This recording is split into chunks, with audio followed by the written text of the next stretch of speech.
शुरू। कोरोना से जूझ रहे देश को राहत देने के प्रयासों की कड़ी में शुक्रवार को भारतीय रिजर्व बैंक भी आगे आया है।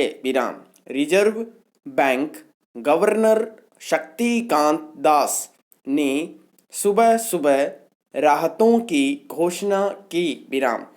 इनसे किसे कितना फायदा मिलेगा यह तो वक्त ही बताएगा, पर आज देश की जो हालत है उसमें मुट्ठी भर प्रयास भी झोले भर लगते हैं।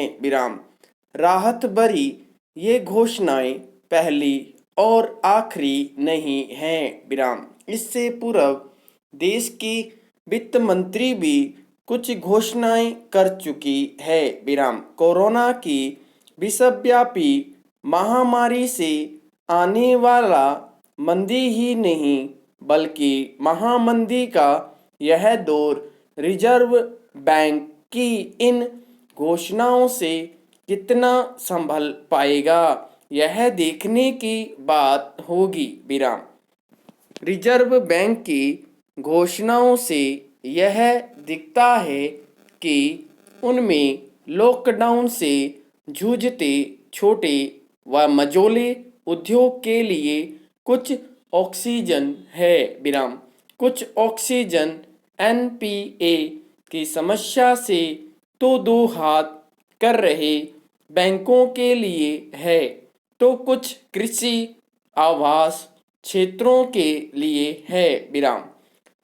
सिडबी, नाबार्ड और एनएचबी सहित सबके लिए जो 50,000 करोड़ रुपए की नकदी मुहैया कराने की घोषणा की गई है, उसका एक ही मकसद है कि जब लॉकडाउन खुले तो कोई भी उद्योग पैसे की तंगी से नहीं जूझ रहा हो।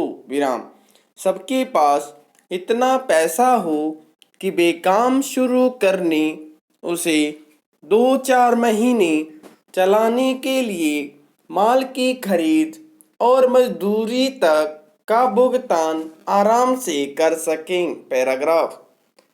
ना कोई फैक्ट्री बंद हो और न ही इस आधार पर किसी की नौकरी जाए।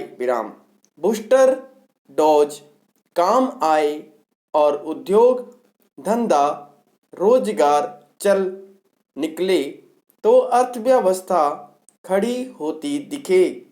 सोचने में यह जितना आसान लगता है वह वाकई में यह उतना है नहीं। इसमें दो राय नहीं कि इससे छोटे और मंझोले उद्योगों को वर्किंग कैपिटल मिल जाएगी।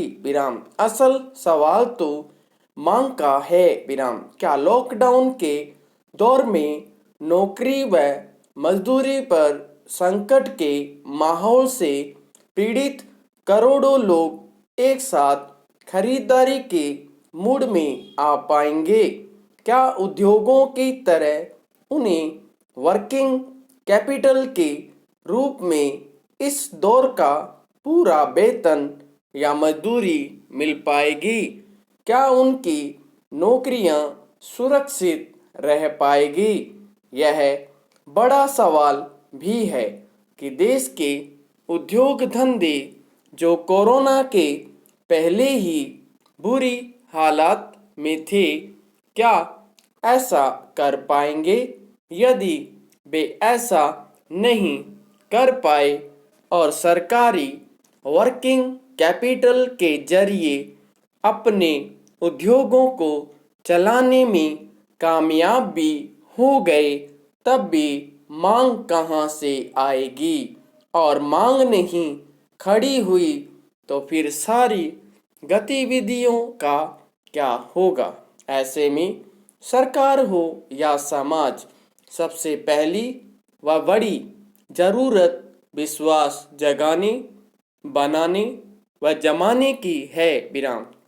जिस दिन आम आदमी को यह भरोसा हो गया कि चाहे संगठित हो या असंगठित क्षेत्र से उसकी नौकरी कहीं नहीं जाने वाली। मांगते ही उसे मजदूरी मिल जाएगी। उसी दिन हम आधी लड़ाई जीत जाएंगे। विराम। तब अपने आप बाजारों में रौनक आ जाएगी और मशीनों के चक्के चढ़ने लगेंगे। संपूर्ण विराम।